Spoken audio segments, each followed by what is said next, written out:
This is a cross. To most of us, it is a symbol of infinite love and infinite humility. To some, it is a symbol of infinite suffering. 1900 years ago, the cross meant something very different. It was a symbol of the power of Rome. It was a Roman instrument of execution and torture for criminals and for subject peoples. The Jews were one of these peoples. Their own laws forbade the use of the cross, but that did not stop its use against them under the overlordship of Rome.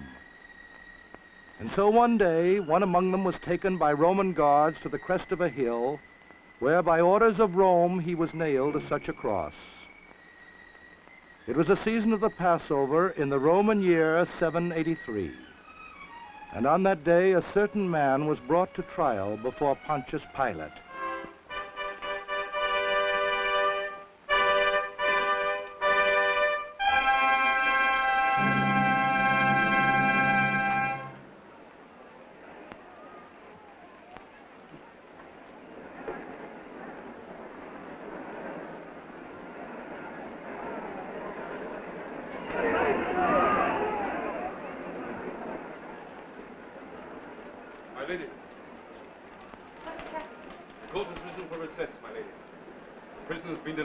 King Herod. To Herod? Was this by order of my husband? Yes. But why? The man's a Galilean. And since his crimes were not against the rule of Rome, there was no cause to hold him any longer. But if he were innocent, why was he not set free? The decision was not easy, my lady. The man appeared completely indifferent to the outcome of the trial. Why have they turned against him? They followed him in droves into the city. Why are they howling like that now? There's some fatality to all of us in this trial.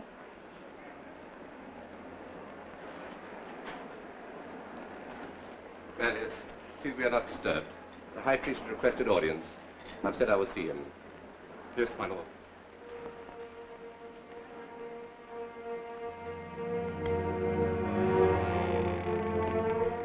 Tells me that you turned the man over to Herod. Yes. Why? For more to gain time than anything else. I have little faith in Herod's willingness to bear the burden. He'll slither out of it. Meantime, it'll give me a chance to think what I should do. And is it so hard to decide? The man is a mystery. He will not struggle against events, not even against death. I could save him even now if he'd make the slightest effort at cooperation. Does he still insist that he is the rightful king? I said to him, "Are you the king of the Jews?" And he answered, "You say I am." And then he added that his kingdom was not of this world, that he came to fulfill the law of his father, whatever that may mean. He's a mystic. He's made the people believe that he's fighting for a new idea, for the truth. My dear, do you suppose for one moment that that mob of malcontents and beggars that follow him are even remotely interested in the truth? What they would like to do is to storm this palace, string Herod and me up by the neck, and put up some crazy revolutionary government of their own. Oh, Pontius, how little you understand these people. Least of all him. Why, he's no more capable of starting a revolution than I am. Perhaps. The High Priest is here, Your Excellency. Do not send me away. Allow me to stay. I would wish you to stay.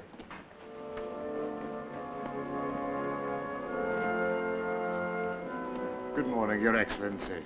I hope you do not object to my having brought my father-in-law with me. It never occurred to me that you would not, Caiaphas. My lady... Caiaphas? Annas? You made your request for audience most urgent. The matter is most urgent, Your Excellency.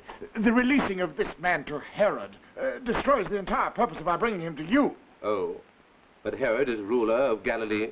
It is proper that he should deal with this case, I should think. This man is no local problem, Your Excellency. He is quite as great a threat to Rome as to us. In short, you desire his death. But as your laws do not permit you to inflict the extreme penalty, you wish me to shoulder the burden in the name of Rome. If we could discuss this matter in private... My wife has followed the career of this man quite closely. I've asked her to stay. I trust this does not mean that you are in sympathy with this rebellion, my lady. Rebellion nonsense.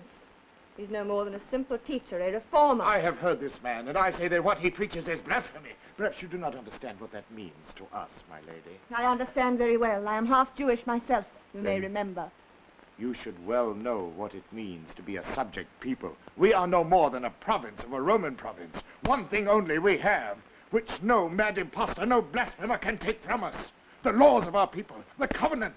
We are the guardians of those laws. It is our duty... By what presumption do you dare come say these things to me? For all your robes and panoply of office, you are not even good Jews, nor rightful representatives of your people's faith, because you've sold yourselves to Rome. You come here to demand the death of one of your people. I represent the law. Tell me, by what law does he deserve to die? He plots the overthrow of Rome. Did we not send you countless witnesses to attest this fact? Witnesses? You think I'm a blind fool that you send such people to my court? They lied so crudely. Each denied the other as soon as he could open his mouth. There is no sentence of death permitted unless the accused man be guilty of treason to Rome. This you know. Adhere to it or this audience is at an end. Has he not publicly affirmed that he is king of the Jews? And is this not an open admission of rebellion? He is priest of Anubis. When I looked at him in the courtroom, I saw black wings hovering above him. There is a terrible evil in his silences. These are things you've built up in your own minds. I have heard him speak many times, and always with the utmost calm and gentleness. You, a Jewess, defend this man. Because I am a Jewess, I defend justice. Every man who is accused has a right to be defended. During your governorship, we have many times been faced with revolts identical to this. You've never before hesitated to execute their leaders. Yes. I have spilled more blood of your countrymen than I care to remember, and always to your applause. But during my 8 years here, I've learned many things. Not again will you persuade me by false reports, or coerce me into passing false sentence, for you to get a tighter hold on the coffers of the temple. This I had not expected, Your Excellency. You compel me to believe that you have some personal interest in this man. Could there be in this rebellion something of advantage to you? Do you dare to suggest, Annas, that this Nazarene is in the pay of Rome? What can I think when you so impugn our motives in your own behalf? Herod Antipas, Tetrarch of Galilee, Your Excellency. Your Excellency, my lady. The birds of ill omen gather at the prospect of a death sentence. I suspect that for once we may count you on our side, Herod. With some shame, I admit it. Expediency has driven me into your camp. We need none of us pretend that we have the good of our people at heart. This I deny. Our national heritage, the covenant itself is threatened. There's no need to sound so noble. We are quite aware that this man represents a threat to all of us. If he proves to be the Messiah, your powers will be considerably curtailed. If he's the hereditary king, I lose my throne. And if the people rise and join him, as seems most likely, it will lead to a revolutionary war with Rome. Had you overlooked that possibility, Pilate, when you sent the man to me? Does this mean that you refused responsibility of one of your own subjects? We are all subject to the overlordship of Rome. I resent that sufficiently to admit that had the man shown evidence of being the true Messiah, I might quite possibly have espoused his cause. Since he did not, I return him as a matter of precaution to you. Waste no more time on legalities, Pilate. Crucify the man now and get it over. I have no intention of providing you with a martyr, Herod. I warn you, Pilate, unless this man is sentenced, it will go ill with you, both in Judea and in Rome. Whatever complaint you care to make to the emperor will not affect the outcome of this trial. Good day.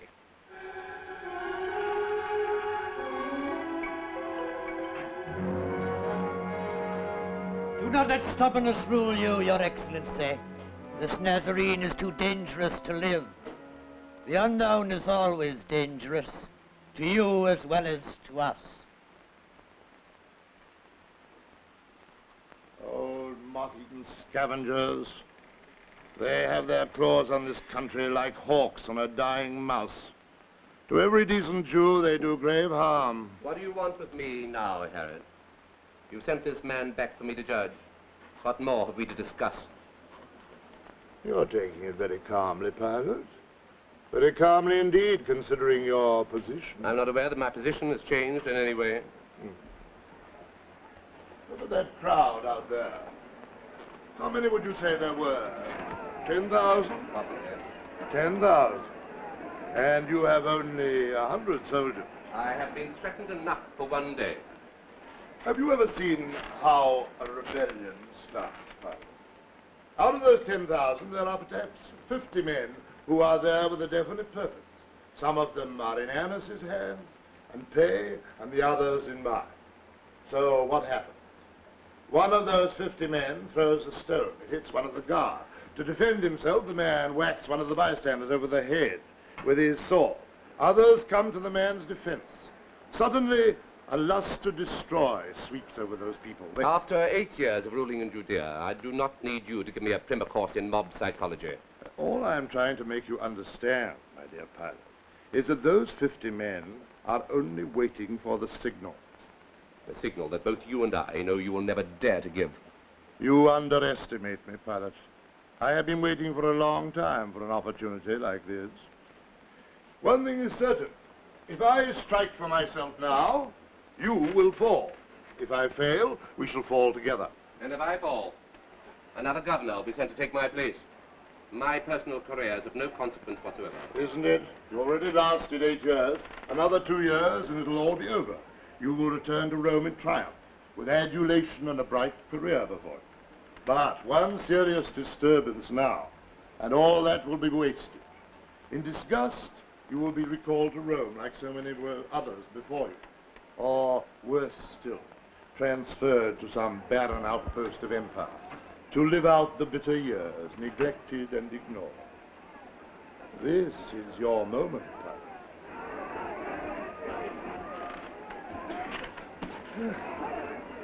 A crowd is a wonderful thing, a terrible thing. The weapon of power, the anvil of the mighty. Forgive me, Your Excellency, but the court is assembled. Have the prisoner brought back. What makes a king, Pilate? You're not in a throne, not in an army. Not even in a crowd. I have hated you for 8 years. There is nothing in the world more uninspiring than a government official. Except the king, who had not the courage to be a king. I might find the courage. Yes. Quite suddenly, I might find it.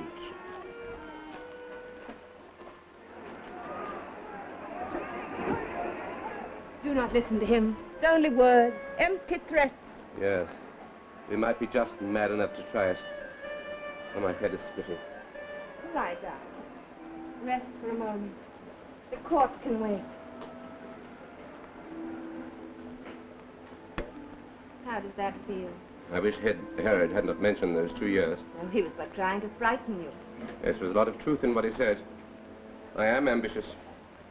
I've dreamt of our return home, of the honor we shall receive, and of the little house we shall build on the slopes outside of Rome. The house with the white pillars. I've seen it so often in my mind. I know every inch of it. So do I. And also what he threatened is true. That man represents a storm that could at any moment burst over us. In all this clamor, there are only 2 men who count. You and Jesus of Nazareth. It is between you 2. Tell me, why does the fate of this one man matter so much to you? There are times when one has to stand by what one believes, whatever the consequences. You cannot condemn a man you know in your heart to be innocent. It's a denial of all that you are. What he may be in his intrinsic soul is no concern of mine. That's the province of the gods. But I must judge him by his acts, by his statements, and by the necessities of government. If he insists on calling himself King of the Jews, he is guilty of the act of treason.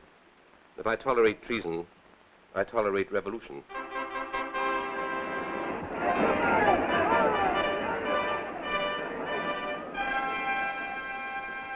This trial has nothing to do with us, what we feel for one another. But it does. Because it's not only he who is on trial. It is you and I. It is everything we stand for. We both know and without a doubt that this accused man is guiltless. Yes, but that's not answer enough where violence is threatened. That didn't concern you until your own future was threatened. Oh, I have dreamed of the house with the white pillars as much as you. But I always thought that if I were faced with a crisis, I could choose what was difficult, even fatal, because I loved you. You are not called upon to make judgment outside your home. I am not so fortunate. The man I am with you here, in my home, is not always the man I have to be in my courtroom. I live in the world. I am forced to compromise. But the beginning of all wisdom is compromise. It's the basis of all success in government.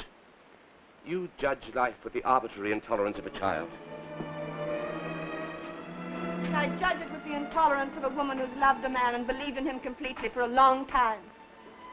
And I cannot believe in you in one room and doubt you in another. I cannot respect you as my husband and question you as a judge. If it's true that you have indeed fought all these years for the principle of justice, then you should be ready to leave this palace with nothing for the sake of your principle. Are you daring to suggest that I should give up my career, abandon my position as governor? To save the life of an innocent man? Yes. You've never lived through a revolution. I have. I've seen a city set on fire, buildings burned, and the people pillaged and tortured. Why, the lives of 400,000 people, of yours and mine, may be hanging in the balance at this very moment. But no right was ever defended without danger, anywhere, anytime. I think I am best able to judge what should and what should not be defended. It's unjust of you to use our marriage as a weapon to sway my judgment. Oh, my darling, it's only because I don't want you to be swayed by anything but your heart that I argue with you. I must go in. Pilate, listen to What's me. the matter with you? You're trembling. I cannot help it. There must be no ghost, no guilt between us. Only absolute honesty can face the power of this strange man. What I can do for him under the law, I will do. Pilate! Doctor, I've never seen you like this. I beg you to go inside and rest. You know that I would never condemn a man without doing everything I could on his behalf. This is your moment, Pilate. It is upon you and upon you alone that the fate of this day depends.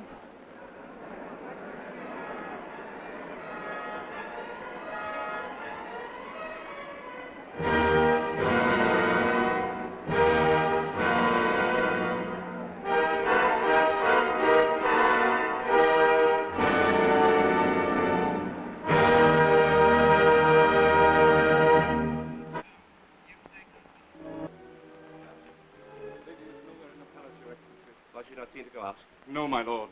And yet she's gone. There's something most strange in the air, my lord. An unnatural darkness hangs over the city as far as the eye may see. 'Tis but the gathering of a storm. No doubt, my lord. And yet it is so still. How is it that in such a stillness, the veil of the temple should be rent? I am not concerned with these superstitious maunderings. I would know only what's happened to my lady. It may be that she joined the procession that followed him to Golgotha. To Golgotha? Well, that's impossible. She shrinks from the very sight of pain. Maybe, Your Excellency. And yet, when they were leading him forth from the court, a sudden heaviness settled over the palace. I went to the roof in search of a stirring of wind. My lady was there before me. What? She was seated on the parapet, looking out over the city and weeping, as the women in the streets below were weeping. This diabolical trial. And then, as the procession disappeared from view, I heard her utter a cry. She rose abruptly and went below. Everything connected with this man leads to discord. If I might suggest, my lord... Could I have saved him? Could I have done anything but what I did? No, my lord. You offered him every chance to escape. It seemed to me that all along he wanted to die. See what that disturbance is. High priest, Annas is with him. Bid them come in. It's time they were silenced once and for all. Governor will receive you. What? By what right? You dare invade this palace without request? We have just learned of the inscription you have seen fit to have placed on the cross of this blasphemer Pilate. Does it offend you? You have had written in 3 languages that he is king of the Jews. We demand that this lie, this insult be torn down. What respect can we command among our own people if this insult is permitted to remain? The respect you command is absurd at best. It is hollow and without meaning. I defend the principle of Rome, its law and its power. If this man that you describe is the impostor that you claim, then indeed is he guilty of the penalty for blasphemy and no more. It is only as he was indeed your king that he deserved the penalty of death. It is so he was judged and condemned. It is so he was crucified.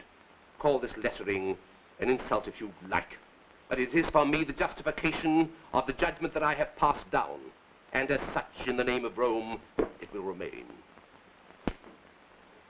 May you be cursed for this thing, Pilate, until the end of your days. and may the power that is Rome's one day blow like dust through the gutters of Jerusalem. If not by silence, O God. Your Excellency. Send 2 guards to Golgotha to search for her. Our necromancer is having his revenge on all of us, you see. Oh, spare us your dreary maledictions. You have had your way, you should be satisfied. We have defended the covenant. And betrayed your people. None of us have cause for gloating at this hour. There is no need for the 4 of us to keep on bickering here. We can do without each other's company for the next crisis or the next crucifixion. I wonder if it is over. We are all still here, the unholy alliance, just exactly as we were. Only he has gained his objective. What was his objective? To fulfill the prophecies by proving that he is the true Messiah. Had you failed to recognize that fact? What? Blasphemy! He will die before this day is out on the hill of the skull, like thousands of others. Only the Messiah is above death. He is not like the others. I was afraid of him. I admitted it. I wanted to destroy him. But now, I wonder, was my desire for his death merely a deception? Was I and my fear merely a contributing factor to the event? The event, do you see, that had to happen? He was crucified because you demanded it. The 3 of you.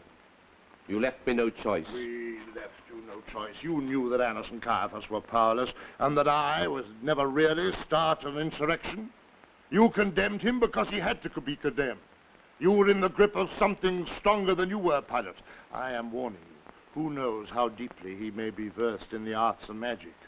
Suppose he were to be taken down and revived and rise again. We should have no means of denying that he is what he pretends to be. He would have the whole nation behind him. If he were indeed the Messiah, why did he not save himself? If he were the Son of God, he would have come down from the cross. My soldiers will remain at Golgotha until death is proved according to law. I will discuss it no further. That is not enough. Order your men, after he is taken down, to cut off his head, like I did the John the Baptist. That is the only way to ensure that death is indeed the end of everything.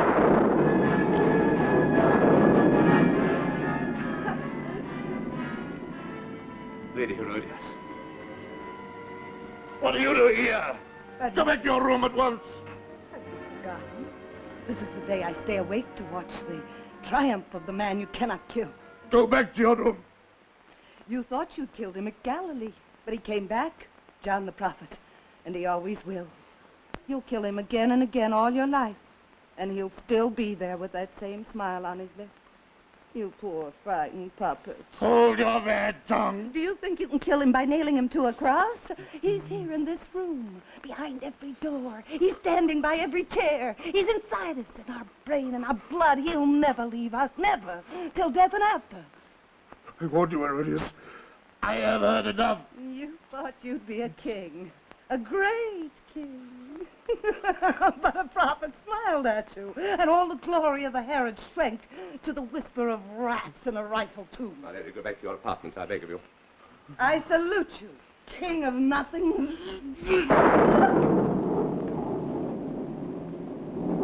That was unforgivable. You may sleep tonight in my room. At least you will be alone there. Is he dead yet? These are my apartments, King Herod. I ask you to leave them. Is he dead yet, I asked you? Is he dead, the king of the Jews?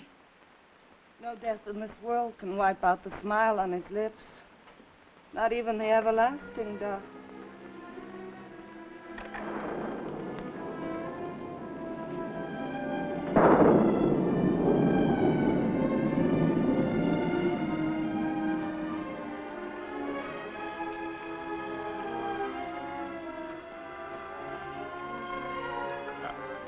I shall go up to the roof and wait. You do better to hide in the cellars. I shall wait for you to bring me the head of this man. Well, if you are wise in your own interests, you will do. You must go. and pray. Yes, pray. For we are all guilty, all of us. You may examine your own consciences. I am satisfied. I have done my duty. It is fitting that you, who sold out to Caesar, should feel no shame.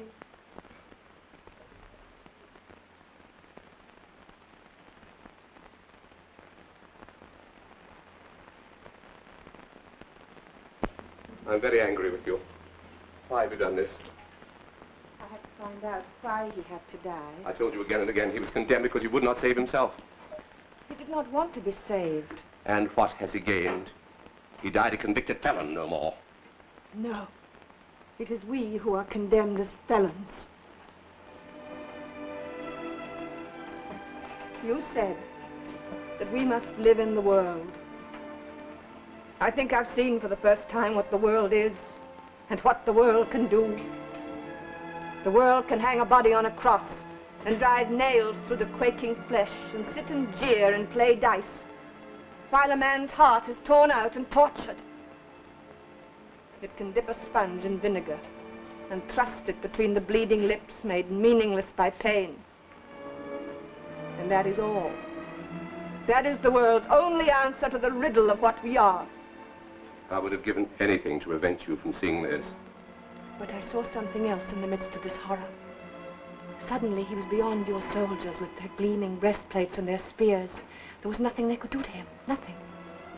He passed beyond the thunder and the wind into a silence, splendid, terrible and perfect. I should have watched over you and kept you near me.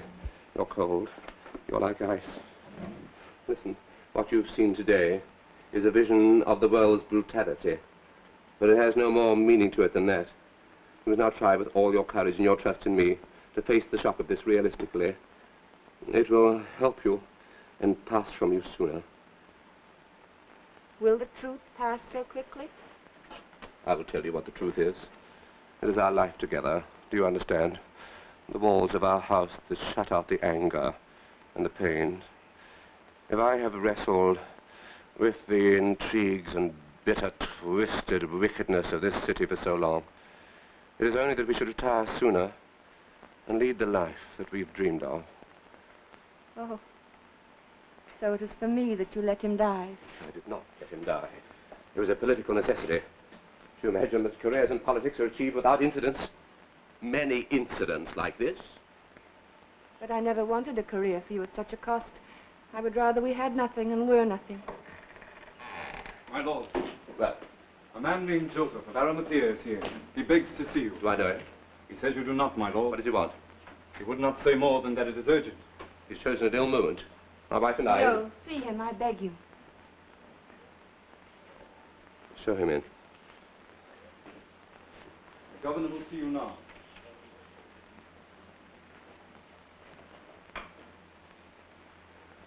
Well, what reason have you to demand audience at this time? None. Except that I have nowhere else to appeal, Your Excellency. Appeal? For what? I cannot expect you to respect what I have to say, yet I must say it.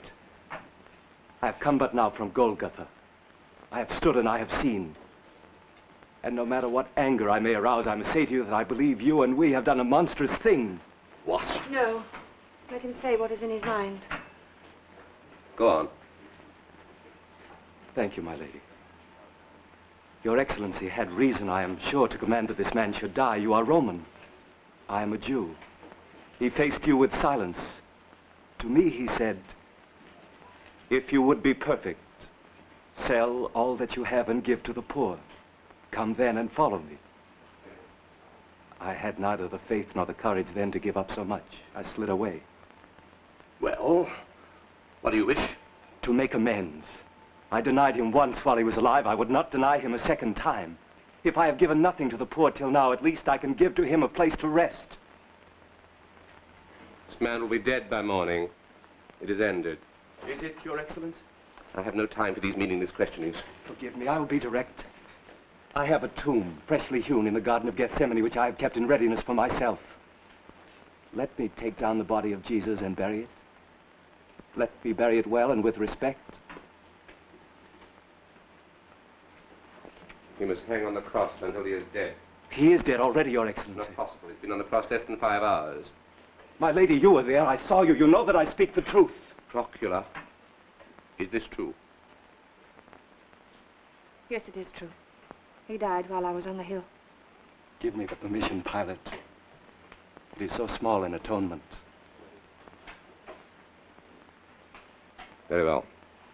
Take down the body. See that it is laid properly in the tomb, in the stone roll before the door, and sealed. And let's have an end to this unlucky business. Manlius! At least he'll be guaranteed a decent burial. Your Excellency... See that my horse is saddled. I shall need a taper of wax and my big seal to set upon the door of the tomb. And I want 6 guards to watch the place until the Passover is finished. And let there be no rumor of resurrection to plague us further. Very well, my lord. I will see you outside. I will await you, my lord.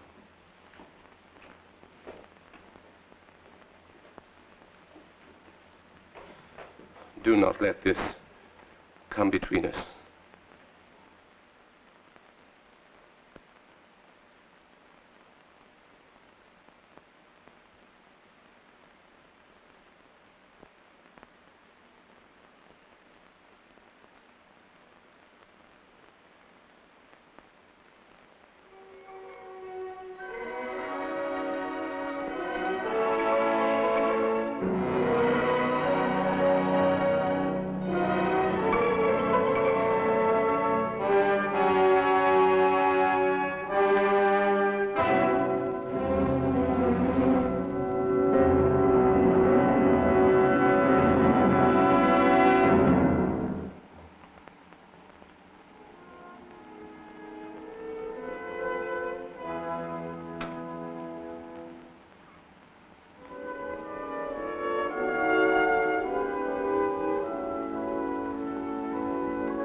"15 years later, in the Roman year 798, Pontius Pilate was Roman governor of Cappadocia with headquarters in Tyana at the foot of the Taurus Mountains.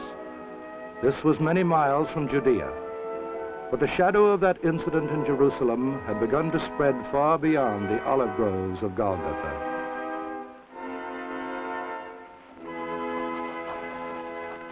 More. These martyrs are hydra-headed. For each crucifixion we perform, there are 10 ready to die tomorrow. It's endless. No, not endless. Just long and tedious. How many more? Only 5, Your Excellency. When I have finished, bring the leaders from the prison. I wish to examine them. Yes, Your Excellency. Is my wife in the garden? No. She and Lucius Lepidus are in the next room. He wishes to bid you farewell before returning to Rome. We must hasten, then. I've kept them waiting an hour already. So you see, Lucius, being his second wife has not been easy. He's greatly changed, I'm sure. Whenever he has to try these Christians, one can see it settling over him like a thundercloud. I dread these arrests. It means for 2 or 3 weeks he'll wander around in a terrible silence, down by the lake, under the pines. Gloom! It's like being married to the collected works of Euripides. This is a terrible thing to say, Lucius. But I don't believe he wants these Christians to recant. He likes to see them crucified. He thinks that by sentencing them to death, that he can stamp out some obsession in himself. But he can't. Well, Lucius, are you leaving us after all? I'm afraid so, yes. We shall miss you. It's been like a breath of spring having you here. I must go and see if everything is in readiness for your departure. Forgive me. These Christians seem to be taking up a great deal of your time. Yes, but I think we can say we're past the flood. As long as we continue to be strong, they will soon lose their love of martyrdom. It's amazing how it spreads, though. The demonstrations are breaking out everywhere. The longer I live, the more I detest religious fanatics. We struggle to bring these barbarian countries the best that civilization has to offer, and along come these lunatics who deny reason and attack the very structure of rational living. And then, after finally sowing discord and sedition everywhere, march to their death caterwauling their hymns. as though they were going to a festival. You know, in a way, I admire them. At least they have the courage of their convictions. Man has a unique birthright, the faculty of reason. To deny the existence of God is the one honest tribute one can pay him. Tell me, I've always wanted to ask you, if I dared, what really happened to Procula? I never knew. Without warning, without a word to anyone, she left everything. Her home, her family, her future, everything. This Nazarene must have had some extraordinary power to have appealed to her so strongly. It was not his strength, it was her weakness. A woman's indescribable desire for immolation. Well, whatever else you've lost, you've certainly kept your reputation for legal rectitude. The incorruptible Pilate. I put my trust in the law. The law is the only thing that survives without betrayal. Your litter is in the courtyard, Lucius. I can't bear to see you go. It's been such a relief for Pontius to have someone civilized to talk to. Goodbye, Lucius. Salute the Eternal City for me. I shall hold you to your promise to come and stay with me next year. We will, the gods be willing. I shall convey your respects to the Emperor.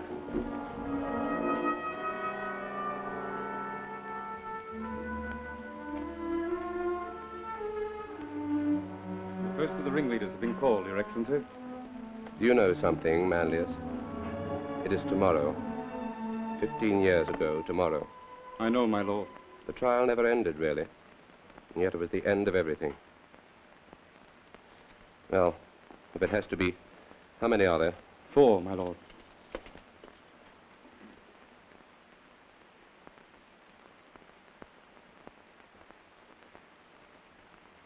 His Excellency the Proconsul.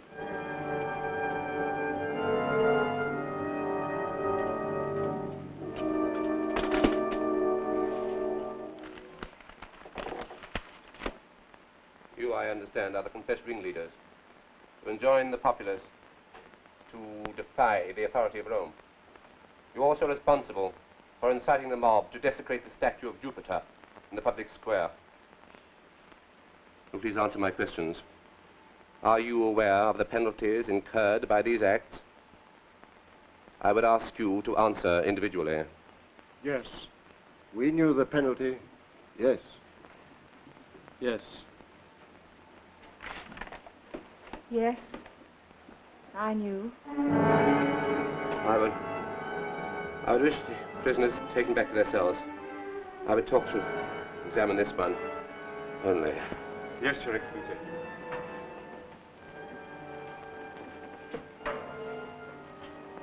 You wish to be alone, my lord? Yes.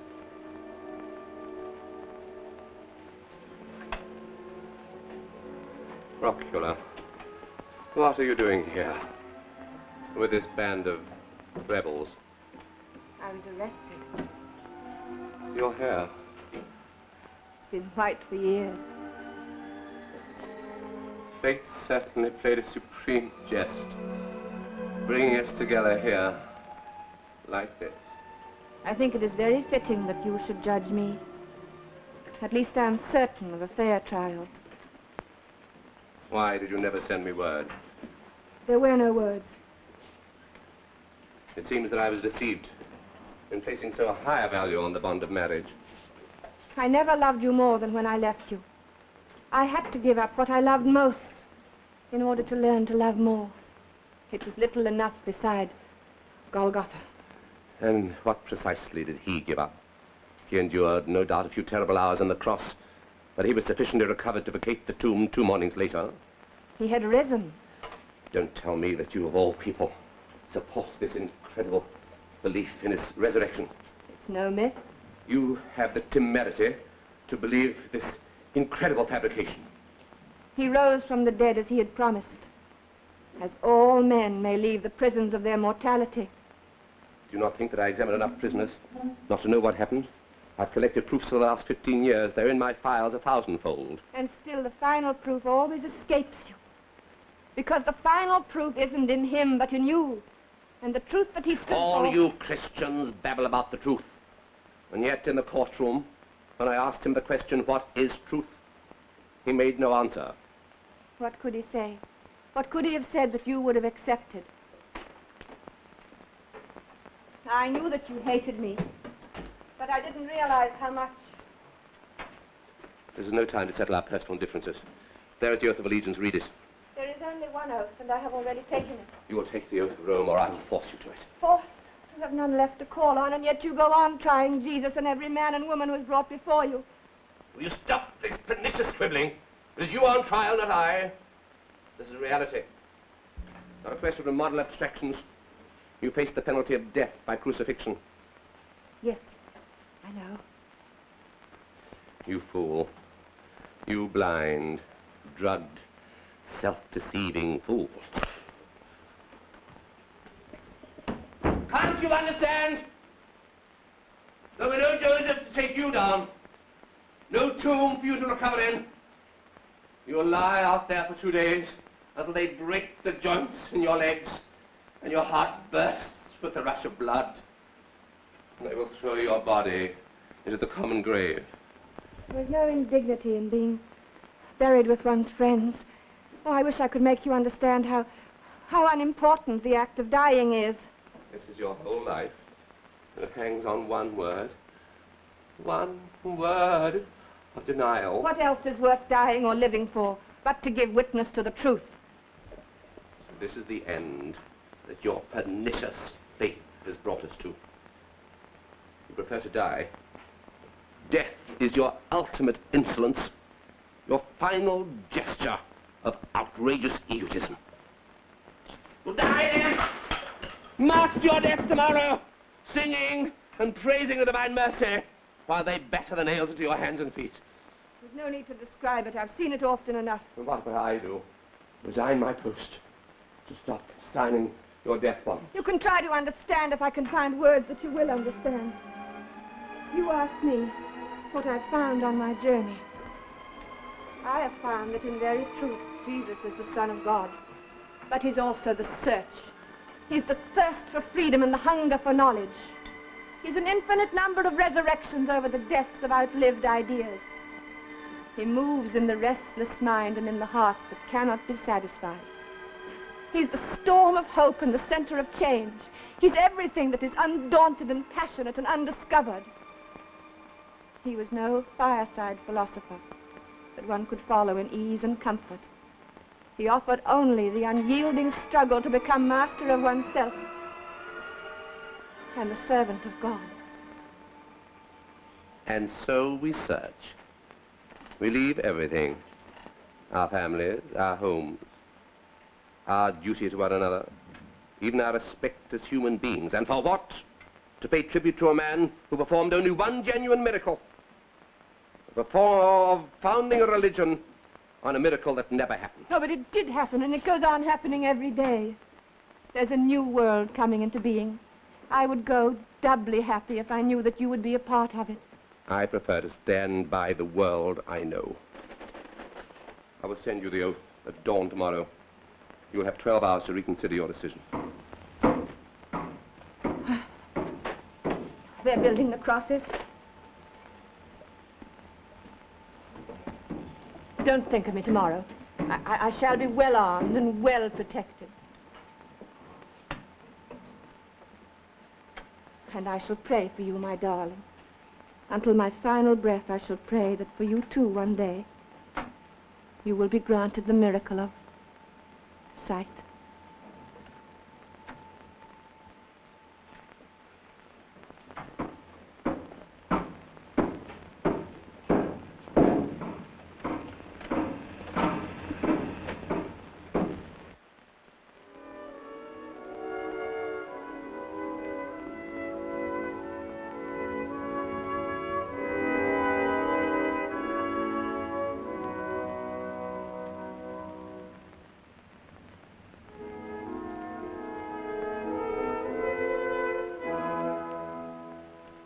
They refuse to sign the oath, my lord.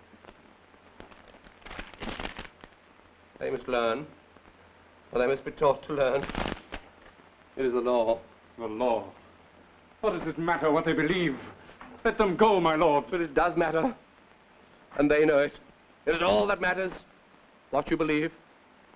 Caesar or Christ. what you believe.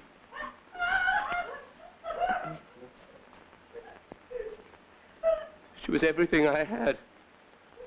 Everything I ever cared for.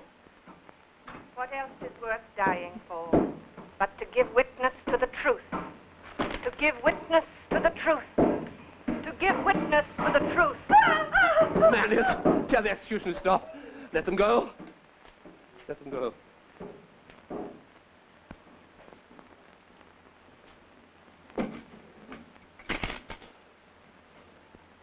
I built my life on my belief in a Roman world and on my love for one woman.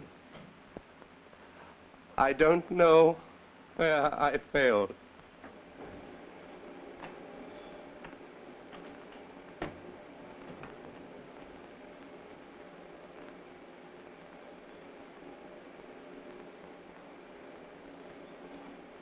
What is truth? What is truth? What is truth? This is your answer. The answer you never gave.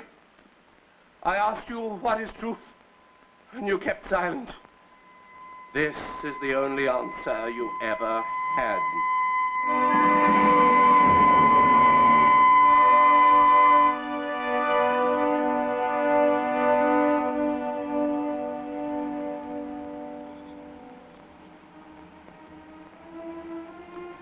The crucifixion was done, but nothing was settled, nothing was ended. The agony goes on and has never been stilled. Roman soldiers drove the first nails through those hands and feet. Were they the crucifiers? No, not alone. Was it Rome? 1900 years ago, yes, in part. So in part was the emissary of Rome, and a few men in high places who were jealous of their position and who were afraid. But not the people of Rome, who knew nothing about it, nor the people of Judea, many of whom loved and followed the one who had died on the cross. But this is not answer enough, for the crucifixion still goes on. Every hour of every day, the agony is reenacted. This is the season of reminder to look to ourselves. The guilt or look to ourselves. It is only we, every hour of every day, who cause the agony to go on.